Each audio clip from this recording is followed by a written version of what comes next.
Okay, so welcome to a good town that marched to war, and that's Holliston. Now, in researching this particular project, we who were doing that found out that there's a lot more material than we ever expected to find about how this town, this very small town on the map, and it was a remote area, sort of. We thought it was remote, a lot less remote than we realized, but we found out more information than we ever bargained for. And we have to thank some of our previous historians in Holliston, going back to people like Abner Morse and Frederick Morse Cutler, John Mason Batchelder, and especially Daniel Chase, for all of the work that they did to bring us up to this spot. But we also found out that they left us a lot of things to research and to look up beyond what they were able to get to, which tells us that once we're done with this and we carry on to the next generation, they're going to have enough material to keep them going as well. But we're very fortunate in Holliston that so much of those records had been preserved and also in particular transcribed so that we could read them. We will see a few examples of this as we go through some of the slides as to just what those records looked like. But I do have a very special thanks to Daniel Chase that spent so much time on these projects. And by the way, he did these as part of his WPA project back in the 1930s, where he not only transcribed a lot of the records, but he went through the town meeting records, and he along with a group of a couple of other people, stalwart characters too, that they transcribed them into volumes so that we could read them. Because I can't imagine looking at the originals and being able to decipher a lot of it. Luckily he did. So we have to really give a great tribute to Daniel Chase and what he did. And I do have, you can check the table over here afterwards, and we do have one transcription of one of the files that he did. So very interesting stuff. Now, if we were going to put everything that we were finding into this particular presentation, we would be here until midnight. We'd all be really tired, and we would have run out of refreshments. So bear with us. We're going to hit on some highlights, but bear in mind also that there's always much more to the story. So maybe this will get you inspired to check out more of the story, or be inspired to read a lot of the histories that are coming out now. And some of them, including one, The British Are Coming by Rick Atkinson, that just came out in a 3-volume series. Volume 2 just was published. There's a lot in there that talks about the history that did involve Holliston. It's really kind of interesting to read that and then read the town records to find that out. Now, on to a much more interesting slide than this one. This is a famous picture of Bunker Hill. Now, bear in mind, from Holliston on April 19th, 73 men marched in 2 companies to Cambridge. Some of them were ended up at Bunker Hill, and also another company went to Roxbury at Boston Neck. Now, you think maybe they were out of the picture? Well, of course not. Remember in that famous poem, One If by Land, Two If by Sea? Well, the one if by land was Boston Neck. So Holliston did respond with a troop that went in that direction, because there's no guarantee that that wasn't going to become the next big spot. So Holliston soldiers were at Bunker Hill, and they're also at Dorchester Heights, which was over there nearer Boston Neck. And when Washington observed the British leaving Boston, they were Holliston men that were there to witness it in person. So how many served, though, beginning in April 19, 1775 to the end of the hostilities in 1781 at the Battle of Yorktown? And then when the Treaty of Paris was signed in 1783, we were still sending off soldiers even during those 2 years. The exact number is a bit sketchy, but there was one man, Japheth Daniels, from the south end of Holliston, now part of Medway, volunteered for the entire war from 1775 to 1782, and then others, some served just a week. Some of them responded to alarms in Rhode Island in 1780 and 1781. The estimate of how many served from Holliston is 207. From Adams to Bullard to Cutler to Daniels, Rockwood, Cozzens, Fairbanks, and Fisk, there were many soldiers who were hired by Holliston to serve in the Holliston regiments or in the Continental Army. A total of 54 soldiers from Holliston enlisted in the Continental Army from 1776 to 1783. There was a bounty system where men in Holliston, it's sort of like a one-man recruiting center, could find someone from anywhere. It didn't have to be Holliston, it could be Marlboro, it could be anywhere around. And they would be counted in on the Holliston quota and be reimbursed by the town, sort of like a finder's fee. Now, there was also Amos Winship, born in Holliston in 1745. He was the only Holliston man who served in the Navy. He was a surgeon on the brigantine Massachusetts in 1776. He was then commissioned in 1777 on the most remarkable ship ever built for the Continental Navy. The fastest ship that would ever experience defeat, never experienced any defeat in any engagement. The U.S. frigate Alliance with Captain John Paul Jones in service in 1783. And if you want to read up about that, it's quite an interesting story. And in this modern day, it's much easier to find these details. Just Google the brigantine Massachusetts and also the frigate Alliance, and you will get the whole marvelous story. Now, there was one man who was listed in the Holliston records and everything. His name was Hanover Dickerson. Now, that seemed a little bit odd. Where did he come from? Well, an interesting name certainly. We certainly did not have any Dickersons or Hanovers in Holliston. And he's found on the roster of soldiers that were associated with Holliston. How did that happen? Possibly, considering the year he enlisted, 1778, when the war was deeply entrenched in New York in the Battle of Monmouth in New Jersey, in the longest sustained combat of the war, and when there were reports of Hessian defections. He may have been one of those Hessian soldiers who came over to the other side. So, but he is listed in Holliston records. It says here, Dickerson, Hanover, Holliston, private in Captain Joseph Griffith's company and Colonel John Jacobs' regiment. Enlisted June 25, 1778. Service 6 months, 9 days. Slightly longer than a lot of people in Holliston actually served. Travel included, and enlistment to expire on January 1st, 1779. And then he disappears out of the records. Next one. Okay, this is the type of records that we encounter. And these are rather interesting because of a couple of people who are named in here in particular. For first of all, Aaron Phipps, town treasurer.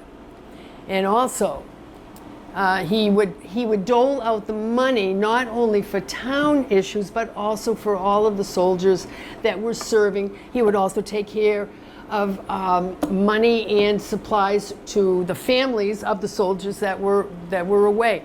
He's a very important person to keep in mind. We will visit him later on.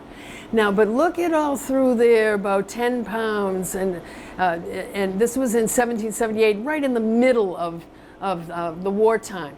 And then if you can see, let me see, you're hiring men to go to New York as soldiers for the town. Yes, so if you read up on the history about what happened in New York and New Jersey, you can see probably why Mr. Dickerson defected to the other side, but also about the harrowing experiences of the soldiers during there. In Boston, once the British left, things got pretty quiet around here. We did not suffer the same devastation that, that occurred in New York and New Jersey. So on the second one here, you have Timothy Rockwood, 9 pounds, it being for what he paid to Captain John Leland for the Minutemen at the time of their marching according to the vote of the town. and it's signed by a few other very important people that we will meet again. Staples Chamberlain, Moses Hill, Simeon Newton, who at that time in 1775, right about the time of you know what, April 19th, that they were the selectmen in town at that time. So anyway, until the 1930s, Holliston's role in the Revolutionary War and its impact on our town had barely been researched, but this history was safely hidden away in town records that look just like this.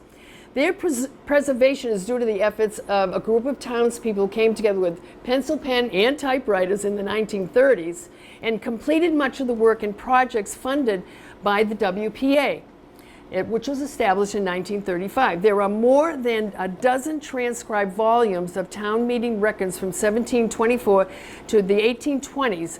That project in the 1930s gives a view of Holliston history in that wartime era, and it's nothing short of monumental.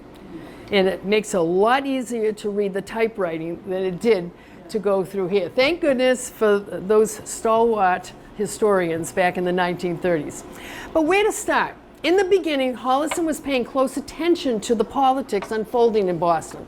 The first evidence of this occurs as early as the 1760s, the Stamp Act of 1765, the Boston Massacre in 1770, Boston Tea Party, 1773. All these events were mentioned in Holliston records. Even the Declaration of Independence was transcribed into the records in September of 1776. It took a while for a copy to get out to Holliston, certainly.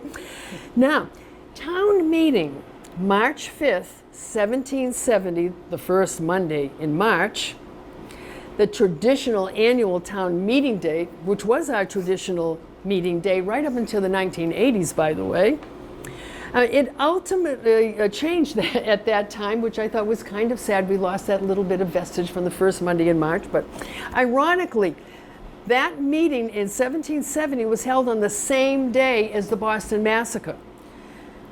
So on that day, what was going on in Holliston at that time? They voted that we will not by ourselves or for under us directly purchase any European goods. And the Boston and Marlborough shopkeepers to boycott were listed right there in the town records. So how were the people in Holliston feeling about the politics? Well, the meeting house was the center of the community, of course, but there was another essential house in all the towns. There was a place to hear, discuss, disseminate, and rev up the population. And that was the local tavern, or taverns, in the example of Holliston. At the time, James Russell opened the first house of entertainment in Holliston. Was located right about where we are right now. It was located here. John Stone, located in the center of town, right about where the Superette is. Simeon Cutler, present day house, it does exist at 1380 Washington Street. And number 4 was Ephraim Littlefield, his home still known as Littlefield Tavern. And revving up there was where it happened. And because there were differing viewpoints, it was a pretty good thing that Holliston had more than one tavern in town. So, annual town meeting, though, on Monday, March 1st, 1773, a committee of 5 men reported, and it was recorded, having duly considered the letter of correspondence to the towns in this province with a state of rights of the colonies in this province, communicated to this town from the town of Boston, endeavors to preserve our civil constitution. For we are sure that even the law of nature teaches that if we make ourselves slaves or suffer others to do it when we can prevent it, we therefore act contrary to reason and thereby violate the law. There are others paying attention as well. One of them was a citizen of Holliston, and these words certainly had deep meaning to him. Okay. So here is the transcribed version here, and over here, as you can see, this is the beginning of it. You can look at it later if you want, but it's quite long. But the gist of it is, okay, the gist of it is that the efforts made by the legislative of this province in their last sessions to free themselves from slavery gave us, who are in that deplorable state, a high degree of satisfaction. We expect great things from men who have made such a noble stand against the designs of their fellow men to enslave them. There are 4 names that are listed here, down at the bottom. Is Peter Best, Sambo Freeman, Felix Holbrook, and Chester Joy. That one person from Holliston is the second man, Sambo Freeman. And he has a long history in Holliston. One thing that we must mention is that we must share the history of him with Medway as well, and we certainly are glad to do that. But at this time in 1773, he was living in Holliston. So what in heaven's name was going on here?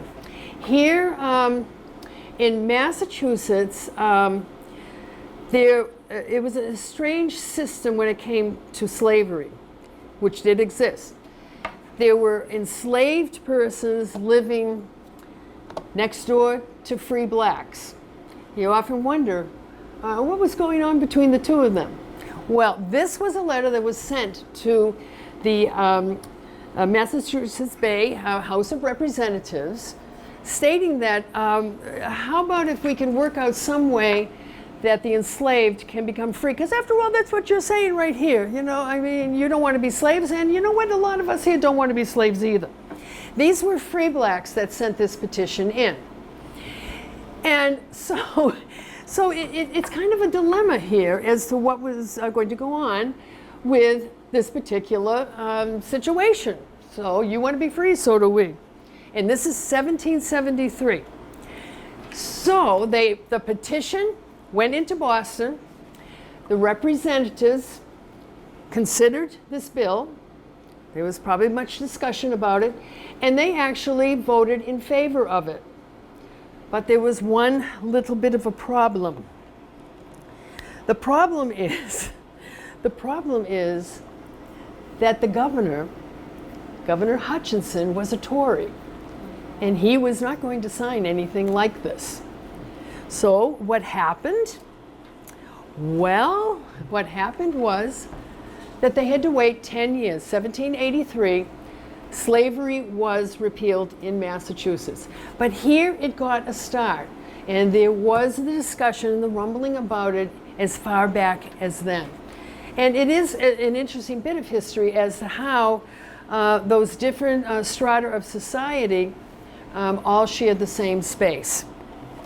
So, let's see, we're on number 4, aren't we? Yeah, so, all right.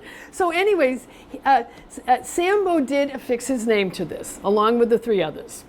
So the petition was considered, and it was passed in a town meeting in Holliston held on July 4th of 1744. Yeah, they kind of pushed the calendar up a bit. They voted £10 to double the town's stock of ammunition, 2 cannons procured from Boston. One of the cannons burst when they tried it, and 3 half barrels of gunpowder were also procured.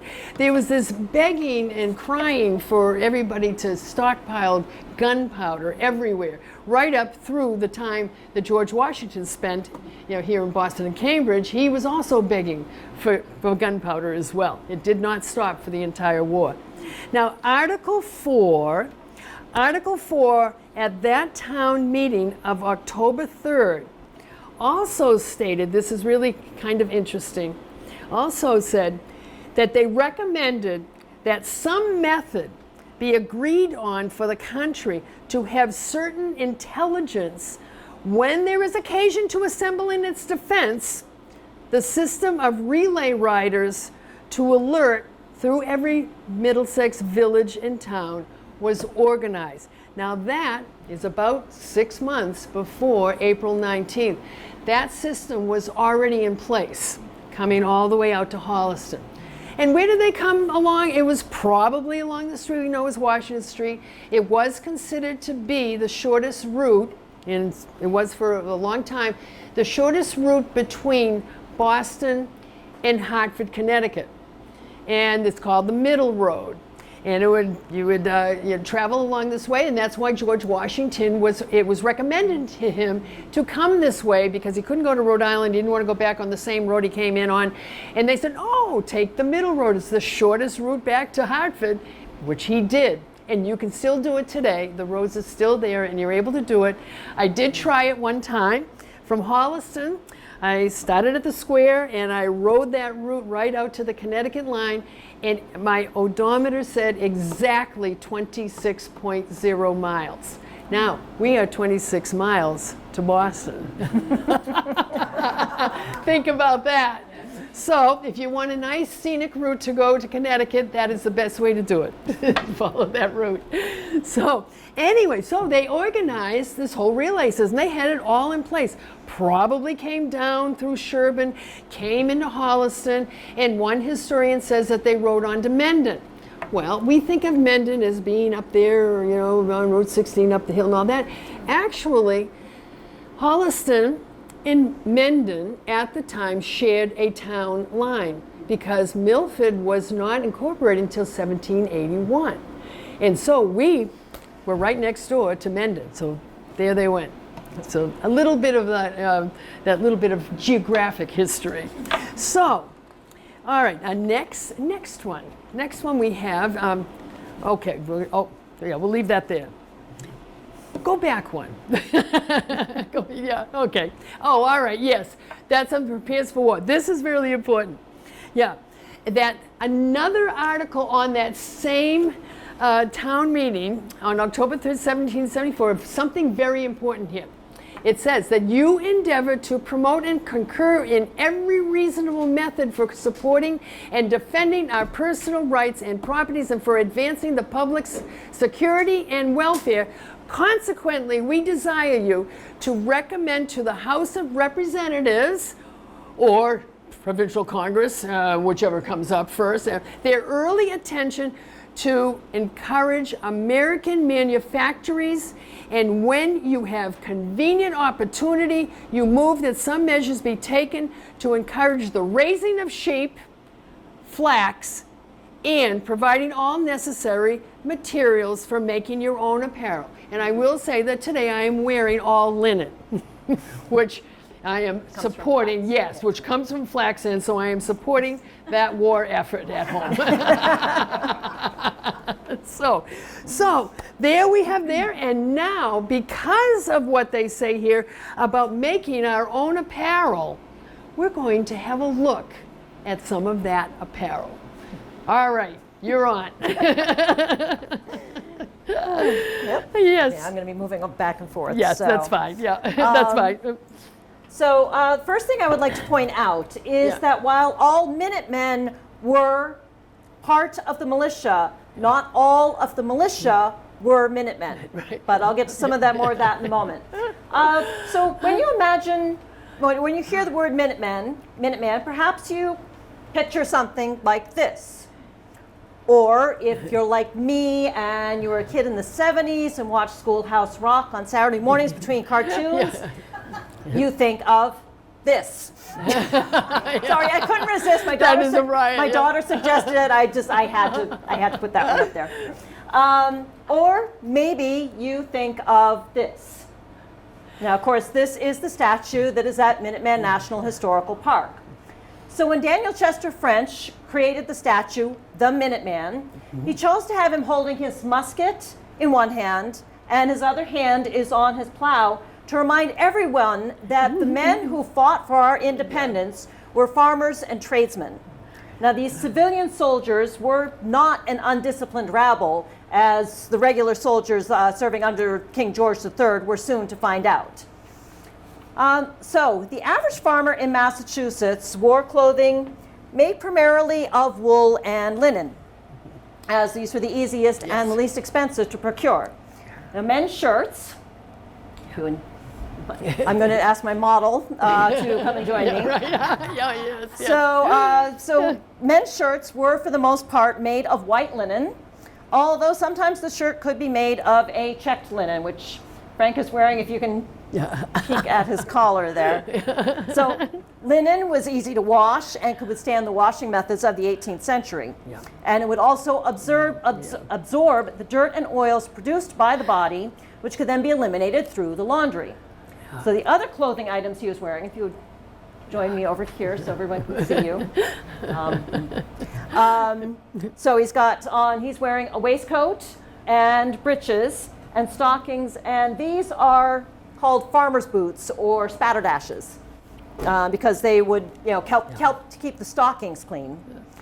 And these are all made of wool. And because wool is a natural fiber, it breathes and allows the heat and sweat to move through the fabric to the air outside instead of trapping it against the skin. And linen has similar properties. Wool is also capable of absorbing up to 40% of its weight in moisture before it will feel wet, and is also very durable. Yeah. So additionally, now you put your coat on, a man would not want to appear undressed, so he is wearing his wool coat over his waistcoat and breeches. Yeah. And while he might take his coat off if he is doing some particularly hot or dirty task, a man would usually have his coat on. Right. So the militia was a part-time army in colonial Massachusetts, and it was responsible for the colony's defense. Yeah. Now, every town was expected to maintain at least one company of approximately 60 men, commanded by a captain. And according to the law, with some exceptions, nearly all men between the ages of 16 and 60 were required to serve, keep arms, and train. And company-level training was required by law 6 days out of the year. Now, in the fall of 1774, the Massachusetts legislature, which was meeting in defiance of the royal governor, General Thomas Gage, assumed control of the province's militia forces and recommended that each town recruit volunteers and form them into companies of 50 privates at the least, who shall equip and hold themselves in readiness to march at the shortest notice. And these men, because they were expected to be ready at a minute's warning, became known as Minutemen. So, would you please prepare to march? So, minute companies trained 2 days each week, as opposed to the 6 days each year for the militia. Members of the minute companies were also paid, on average, 1 shilling for each half day. Minutemen also sometimes received arms and equipment from the town, so they tended to be better equipped than the regular militia. For example, many towns, sometimes that other strap is tough to find. So for example, many towns purchased cartridge pouches, which is right here, for their Minuteman companies and sometimes bayonets. And the ammunition was carried in the cartridge box or pouch, which is a leather bag fitted with a wooden block with holes drilled to accept paper cartridges, which are sealed tubes of paper containing a measured amount of powder, enough for 1 shot, and a lead ball. Now, it is recorded that Holliston had 2 militia companies and 1 minute company. And while I found records of some payments being made to the Minutemen, I haven't yet found the records of any accoutrements being purchased. However, John Batchelder makes reference to frequent votes for purchases of gunpowder, flints, and lead ball. I just need to find where those records are. So militiamen were required to be armed as according to law. This meant they needed to have a musket, 20 bullets fit to their gun, 1 pound of powder, 12 flints, and a cutting sword. Later, bayonets were required for at least half the men in each company, and anyone who failed to provide themselves with these arms faced fines. Then, on December 10th, 1774, as Massachusetts was preparing for war, the Provincial Congress passed the following resolution. Each of the Minutemen not already provided therewith should be immediately equipped with an effective firearm, bayonet, pouch, knapsack, 30 rounds of cartridges and balls. And as you can see, our Minuteman is now ready to march. So that's a really good spot to pick up about what was going on in Holliston, down on the main road and all. And tell you what, if you could go back one, go back. Yes, okay. This, you may realize, I wanted to use the oldest picture that I had, oldest photograph of Littlefield Tavern. I had another one of its more modern view, but I thought it was just too neat. It was just too clean and neat. But this is probably a lot closer to what it looked like when Ephraim Littlefield was the tavern keeper there. So that is just, it's just a wonderful thing. But now, Littlefield Tavern. You might have presumed that everyone in Holliston was on board with this Revolutionary War thing. Well, it was not that simple. Here is Holliston's last remaining tavern building, Ephraim Littlefield Tavern Keeper. The Littlefield Tavern was furthest from the center of town. It was the home of what was called the Rangdy-Dangs, which was a militia group of undisciplined militia, can't march straight, consisted of the tallest and the shortest and the fattest and the thinnest militiamen in Holliston that didn't look good on the other companies that were all kind of neatly fested out. So anyway, among them at this particular tavern were the most conflicted about the conflict going on in Boston. All right, next one. And why and who? All right. As you can see down below, it is signed by Ephraim Littlefield, Holliston, December 1st, 1774. And this is an important time to keep in mind. But instead of you trying to squint at reading this, I will read it for you because it's really, in a way, kind of entertaining. Misters Mills and Hicks, whoever they were. Observing in your last newspaper an account of the proceedings of the people of Holliston, etc., I think it's my indispensable duty to the public and my own character to give the following just representations of their proceeding with me last week. The mob, which I will call it, the heads of which consisted of the heads of the church and some of its officers of said town, Holliston, together with persons from Medway and Sherburne, attacked me about a mile from my house, accosting me with having a petition and carry about it to get signatures in order to frustrate the designs of those who perhaps falsely style themselves true sons of liberty, which they said I was carrying to the governor. You're right. Yeah, Governor Hutchinson, the Tory. They attacked me at 8 o'clock in the morning with force of arms, abused my person, and wasted my property. I'm not sure whether that was the rum that he served or what property that was, but until 3 o'clock in the afternoon, which time I was surrounded by them for near 2 miles till we came to a tavern, where they were supplied with plenty of liquor, continuing their abuse and insults during said time, after which a committee of 5 persons were chosen to examine me and my cart, how dare they, which I had with me, for said writing. Oh, so, but without effect. When not being able to accuse me of the charge, they cried out, "He is a Tory. We will bury him, dead or alive, for we would as soon kill him as a rattlesnake." After which, one of the mob drew a writing which was offered to me, and for the preservation of my life, I figured, without knowing a least word of its contents, after which they dismissed me, and with the most disgraceful language, signed Ephraim Littlefield. Now, signing this thing that he didn't know what it said actually probably saved him a little bit of further dismay later down, which was set upon on his son, Ephraim Jr. But so anyway, next slide we got. And that other part of it is, as you can see, Ephraim Littlefield Jr. is on this particular list. And what this particular list is, that this was the accusation on these 5 men that they were Tories. They were accused of being not for the cause, so to speak. And it does go on and on and on about that, and especially Ephraim Littlefield Jr. came in for a lot of abuse.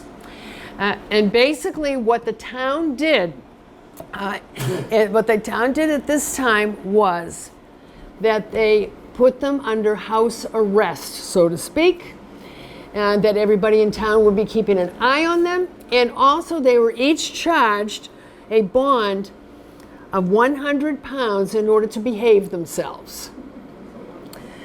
And those 4 names there do come up in town records later on, which is really interesting because Asa Rockwood was the only one on this list, which I cannot find what he actually did. I do wonder whether he maybe left town. I'm not sure, but we haven't figured out where he went. But the other 4, Thaddeus Lovering, Asa, and Ephraim, and Enoch, all ended up serving at least a week, going down to, say, an alarm in Rhode Island. 1 week down, and then you had like 3 days worth that you were paid for walking back.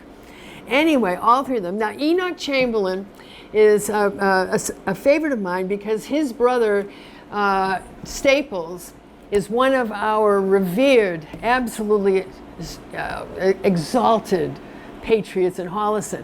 And Enoch had a reputation for being kind of a curmudgeon. In other words, he complained about a lot of stuff all the time, and it was not just during the war, but it was after that too. So Holliston kept an eye on these guys, 5 of them, all 5 of them, except for Asa. I'm still trying to figure out where he went. So anyway, though,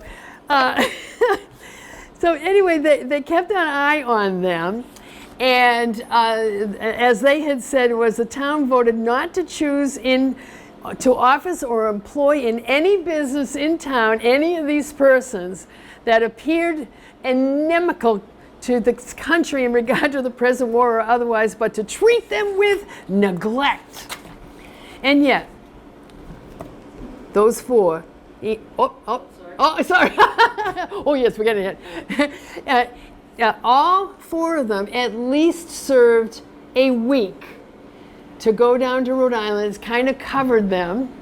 I do believe that Staples was on one of those little forays down in Rhode Island. They probably brought Enoch with him and to keep an eye on him, I think, more than anything else.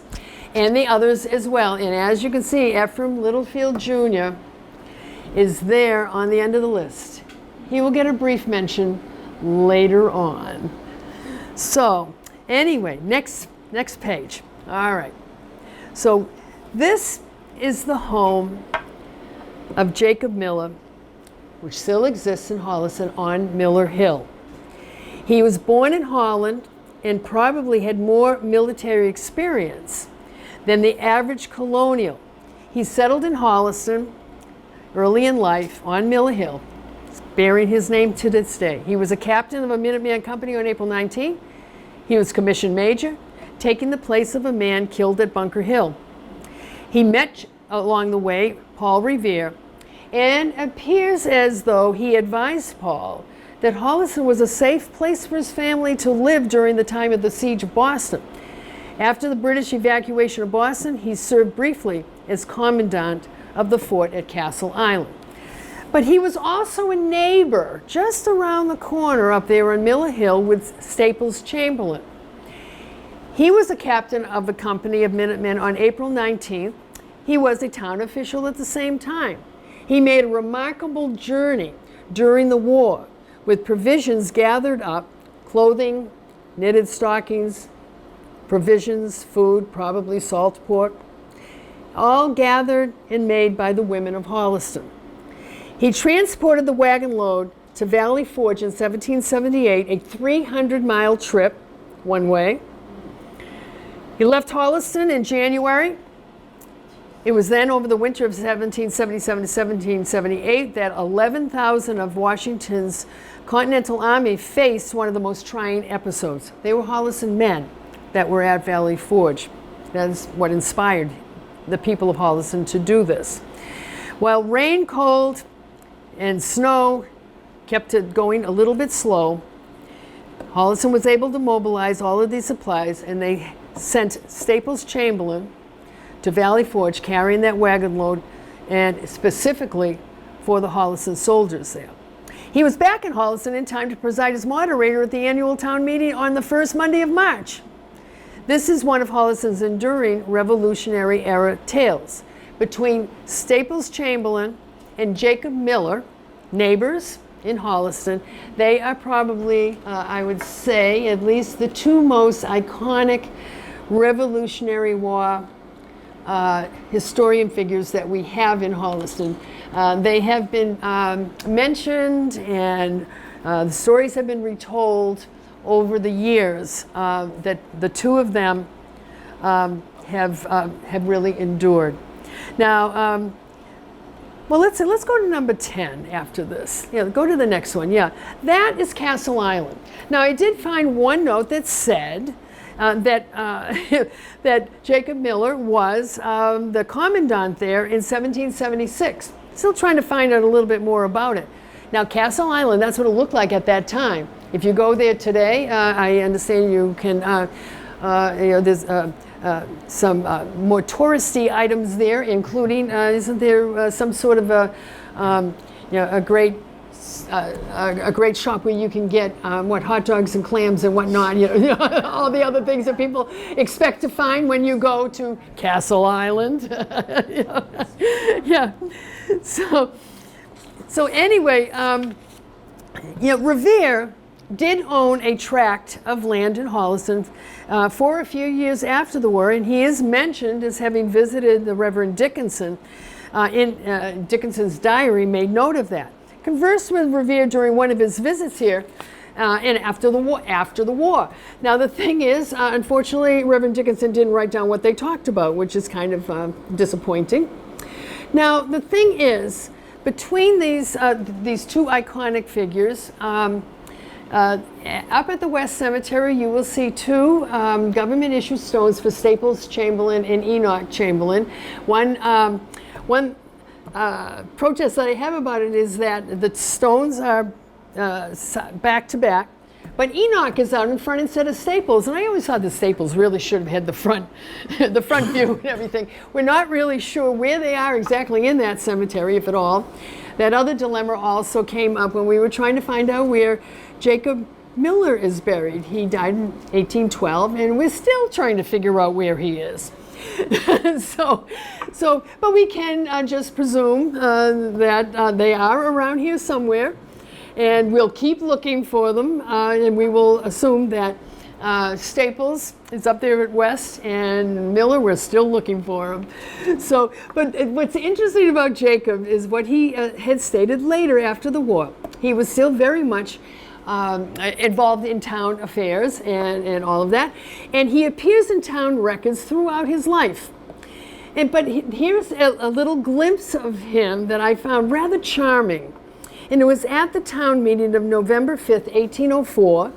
Article number 3 proposed to hear the request of Major Jacob Miller respecting, giving encouragement to singing, etc., and act thereon as the town think fit.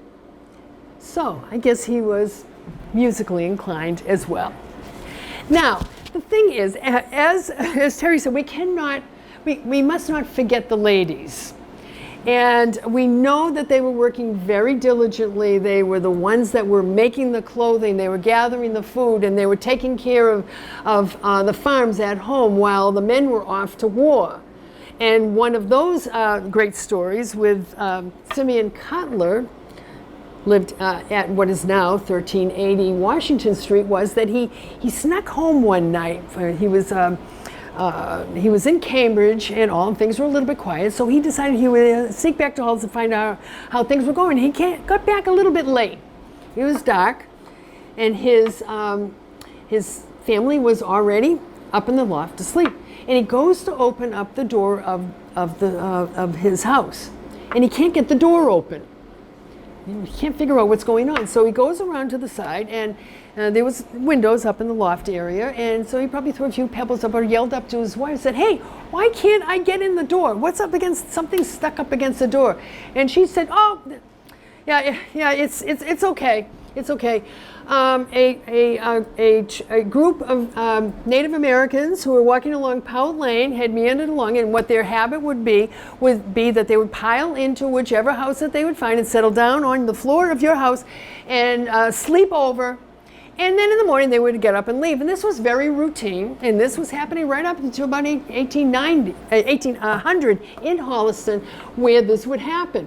So Simeon says, all right, fine. So he gets a ladder and he puts it up to the window and he climbs in and he sleeps over. And in the morning, right as rain, Native Americans moved on further along on Powell Lane. So this happened in several places in Holliston, but that I thought was really an interesting thing about what women had to put up with while the men were off playing soldier. But there is another woman that I also want to give some credit to, and her name was Elizabeth Whipple, the wife of Lieutenant Reuben Eames. The families in Holliston showed much courage as their husbands and fathers and brothers, not only in helping to fit them out, but in supporting the work at home. She's a great example. Mrs. Reuben Ames, who lived in the north part of Holliston, was plowing in the field one day when Reverend Joshua Prentice chanced by, and in the conversation he asked, "You do not propose to give up and let the land go to waste while your husband's away, I see, Mrs. Eames?" And she replied, "Lord North says we shan't plant, and I swear we will." And she did. Next one. Okay, Aaron Pike.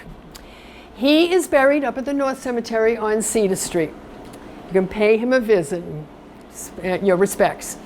He was the last surviving veteran of the Revolutionary War.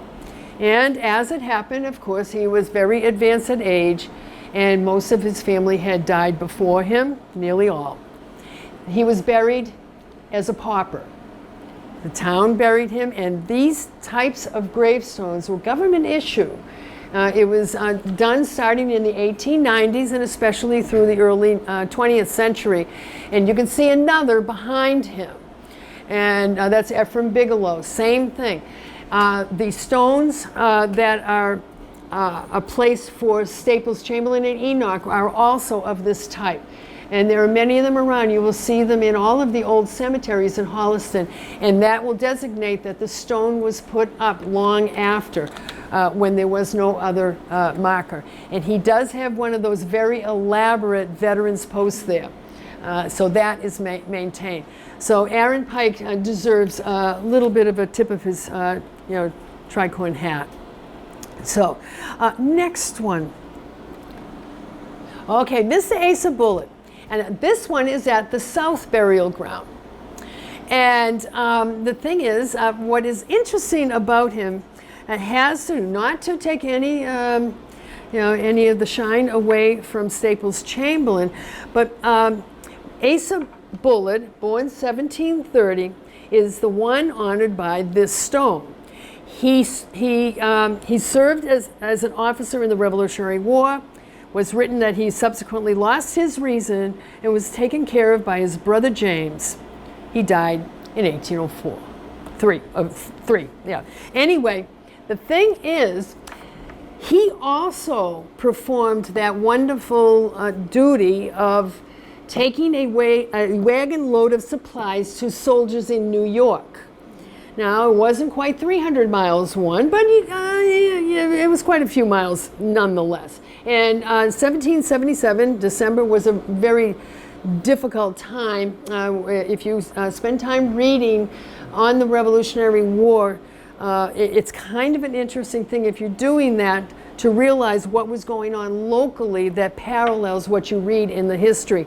And the battles there on Long Island and White Plains and all in that area were really quite dire. So now the thing is, though, the problem with Asa Bullitt is that he and his son Asa also served in the Revolutionary War, and their records kind of overlapped, and it is confusion as to which Asa did what. But we will give credit to both of them. So, and their combined war and overlapping records started with marching to Roxbury in Captain Chamberlain's company on April 19th. One of them, we assume it's Asa Jr., served in the Continental Army 2 months in New York. Perhaps that is why Father probably brought that wagon load. He had a personal interest. And also marched, one or the other, marched to Cambridge in Captain Leland's company on April 19th. And one of them enlisted at that time. It was probably the son. So, and to keep the mystery alive, there's also another Asa bullet in the Mass Soldiers and Sailors of the Revolutionary War in Sherman records, and it's really long. I mean, this Asa bullet really did a lot. We think that that is another whole entirely different Asa bullet, so you can see what the popularity of that name might be in this area. So, which one were they? Well, I think we give a tip of the hat then to all of the Asa bullets that did all that great work. All right, the next one. All right, now this is Deacon Aaron Phipps. And what can we say about him? This is the stone that is at the Central Burial Ground. Now, Deacon Aaron Phipps, his dates are 1730 to 1792. We should give him great tributes for many reasons. His military experience dated back to the French and Indian War in the 1750s. During the Revolutionary War era, he held many town offices. He was seen in all of the records, be it selectman, committee of correspondence, moderator at town meetings, everything. But he was principally the town's treasurer, which also meant that he was the church treasurer, because bear in mind, there was no separation between church and state. So therefore, the money that's the town is dealing with is also what is going to the church as well. So he had his hands in both areas of the treasury. It was all one and the same. He oversaw the money coming in, distributed it out to soldiers and their families, while also organizing the purchase of munitions, while also taking care of local money issues and concerning the church, because that oversight was all one and the same. For example, he recorded the purchase of 11,000 shingles and 6,000 shingle nails to cover the meeting house, along with a lot of other things that were going on at the same time. So, and Aaron Phipps was on the committee in 1774, this is great, to post up in some public place the names of all such in the town of Holliston who shall sell or consume any of the East India teas. Now, I thought about this for a while. Now, what did that actually mean? All right, I can see about buying it because there was a huge boycott on it, but consuming. So, what did he do? What were they doing? Going around saying, "Aha! Do I detect the odor of lapsang souchong on your breath, Mrs. Littlefield?" Good grief! Truly a man for all seasons and for all reasons in Holliston. He died in 1792. Now, his gravestone tragically records that the cause of death was smallpox. Now, this is kind of unusual that most people did not put the cause of death on their gravestone, but he did. So that was the same disease, actually, that took at least 130,000 lives of soldiers serving in the Revolutionary War. History stated that he was given to hospitality, the abuse of which cost him his life and the community a great loss. He contracted the fatal disease from an infected bundle of cloth from a pest house, and that had been brought to him by a guest. And I often wonder if the guest survived and everything, if you went by the gravestone going, smallpox, that bundle, this kind of, but that's not the real tribute that we should remember first about Aaron Phipps. It's what his epitaph says. He was an affectionate husband, a faithful parent, an obliging neighbor.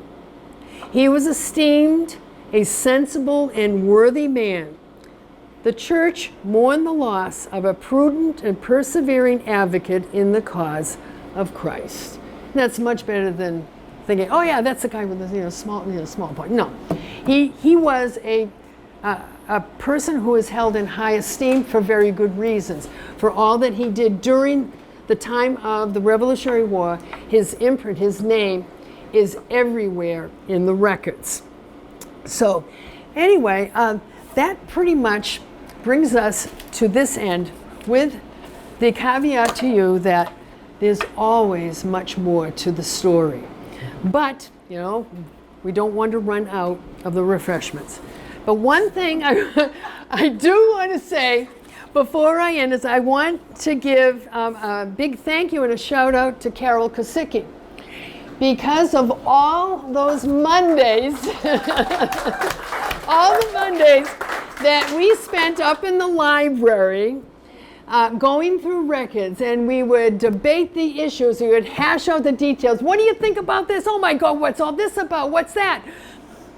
And we went through a lot of, I think, emotional, historical trauma with trying to figure out what really was going on back then.